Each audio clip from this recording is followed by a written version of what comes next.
Hello all, 10 నిమిషాల్లో చేసుకుని tasty tomato రసం. అన్నం అంతా రసంతోనే తినేస్తారు, అంత టేస్టీగా ఉంటుంది. దీనికోసం 4-5 టమాటోలు తీసుకోండి. ఇలా కట్ చేసుకొని ప్యాన్లో వేసుకొని కొంచెం చింతపండు, మిరియాలు వేసి టమాటోస్ అంతా మగ్గాక దానిపైన పొట్టు తీసుకొని మిక్సీలో పట్టి పక్కన పెట్టుకోండి.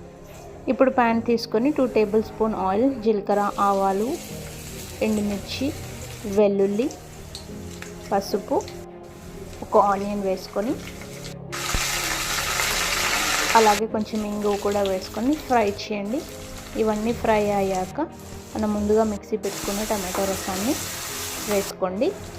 వేసి కాసేపు మగ్గిన తర్వాత కొన్ని వాటర్ యాడ్ చేసుకొని ఇంకా కాసేపు మరగనివ్వండి. లాస్ట్లో కొంచెం కొత్తిమీర వేసుకొని మరి కాసేపు మరగని